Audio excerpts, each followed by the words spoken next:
시청자 여러분 안녕하십니까. 복지TV 뉴스입니다.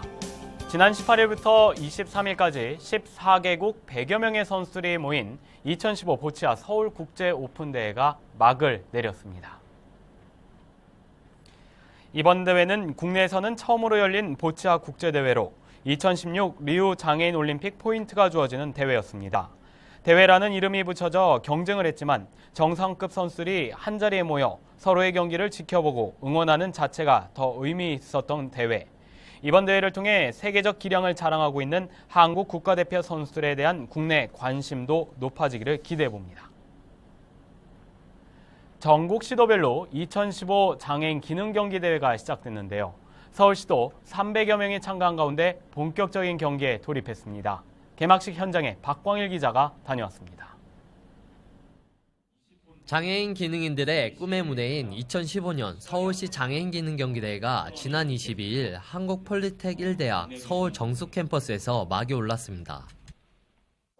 그동안 평소 갈고 닦은 기량을 오늘 마음껏 발휘해 주셔서 좋은 성적을 거둬주셨으면 좋겠습니다. 전국대회에서 우리 또 서울이 우수한 성적을 거둬줄 수 있도록 또 기대해 보겠습니다.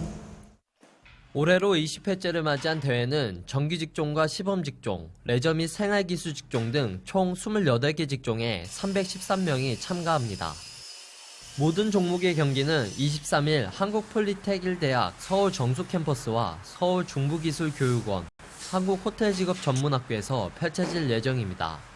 특히 이번 대회 금상 입상자에게는 전국 장애인 기능경기대회 출전 자격이 부여됩니다.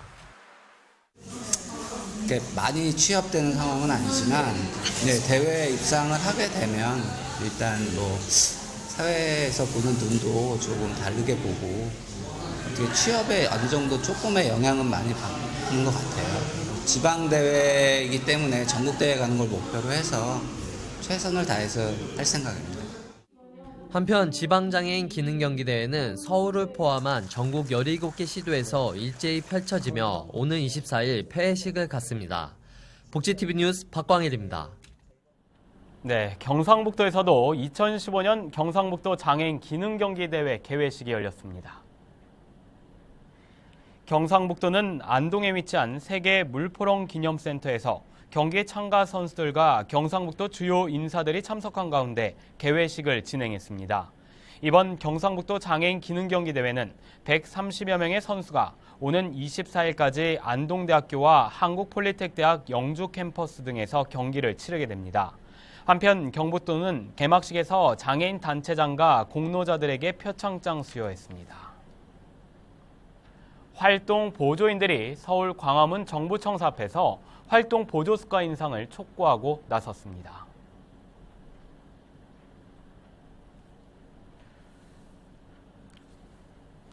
전국 장애인차별철폐연대와 전국 활동 보조인 노동조합이 최저임금에도 미치지 못하는 활동 지원 수가의 현실화를 촉구하는 기자회견을 열었습니다.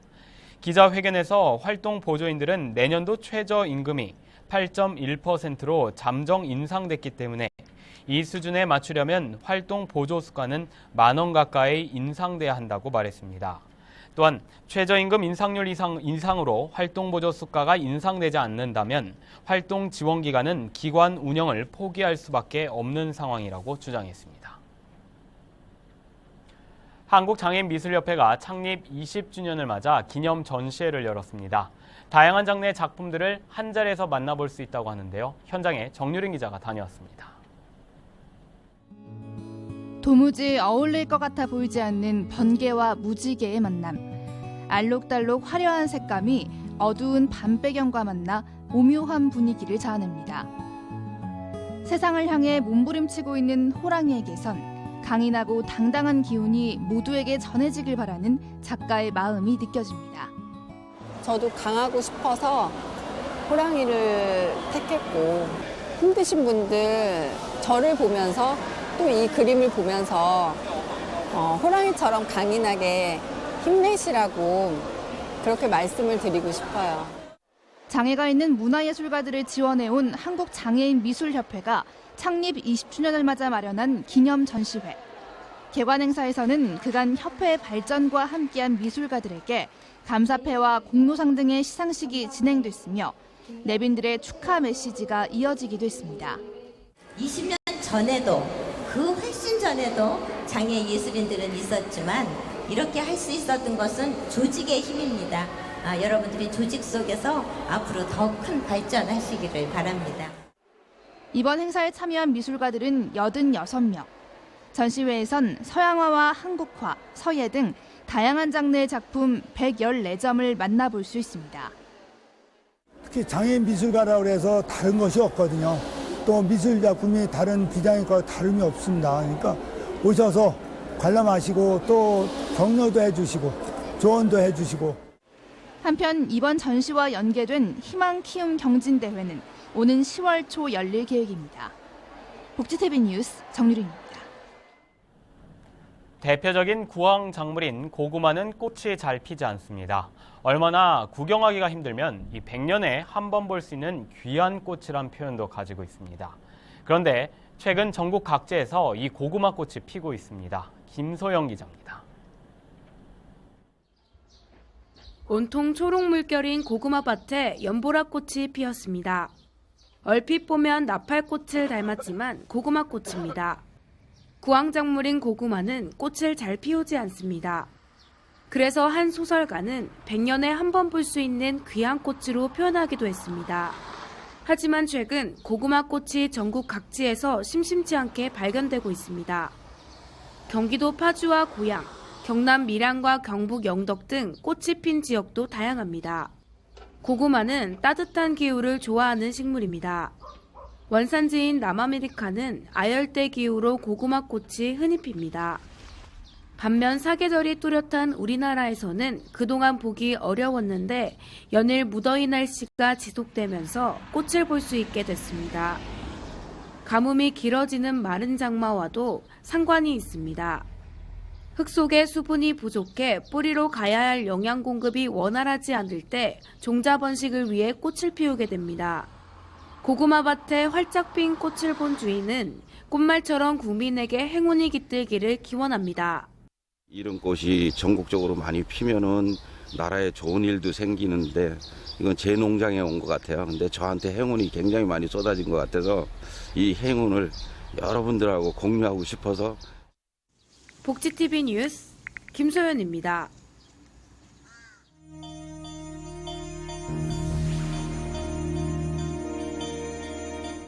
이어서 간추린 뉴스를 전해드립니다.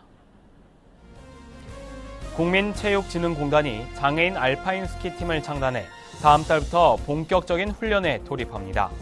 팀 이름은 국민체육진흥공단 장애인 스키팀으로 한상민, 양재림 선수와 감독 1명, 가이드 1명으로 구성됐습니다.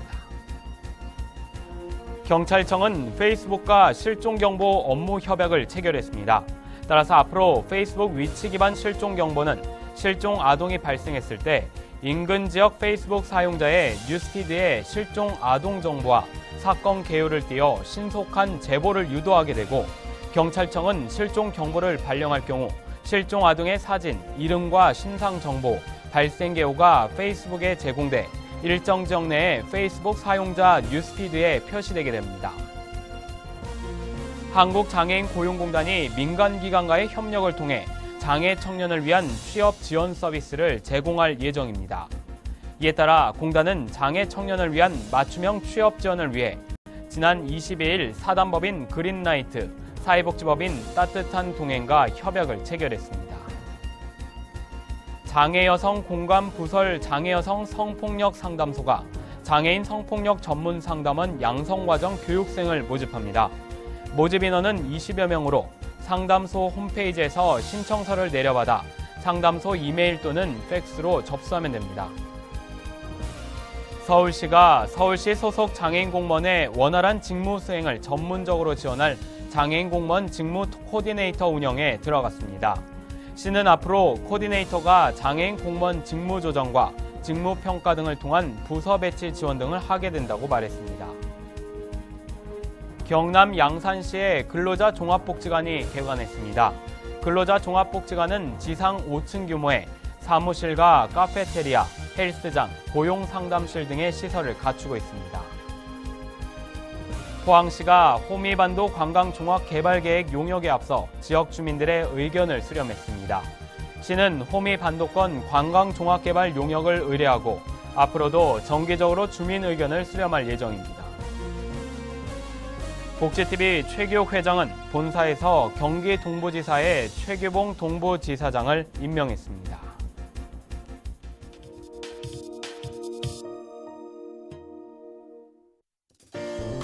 요즘같이 찜통더위가 이어지는 무더운 여름에는 보양식 떠올리는 분들 많으신데요.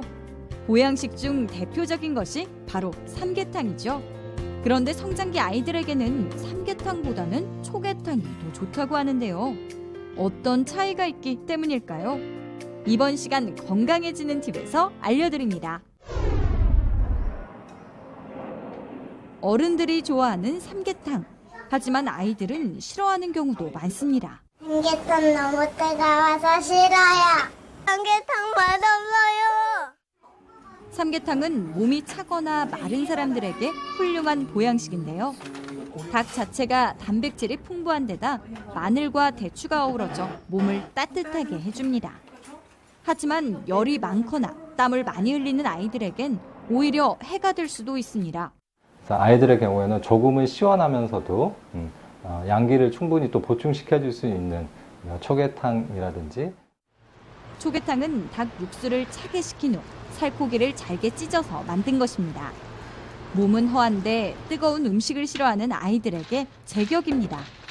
단백질을 보충하면서도 새콤달콤한 맛, 메밀국수를 더하면 더욱 좋습니다. 초계탕은 메밀의 차가운 기운과 같이 더해진 보양식이므로 평소에 땀을 흘림으로 인해서 양기가 손상된 부분은 더운 닭고기를 섭취함으로써 충분히 양기를 보충할 수 있습니다.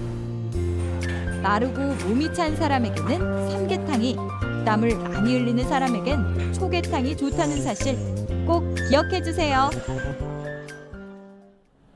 이야기가 있는 시간, 오늘의 영상 함께 보시죠. 지하철을 탔을 때 이 스티커를 보신 적 있으신가요?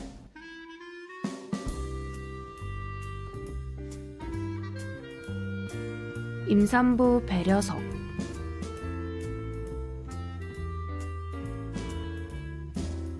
새롭게 변했는데요. 좌석과 등받이, 바닥까지 모두 분홍색으로 새롭게 바뀌었습니다. 지하철에서 임산부를 보면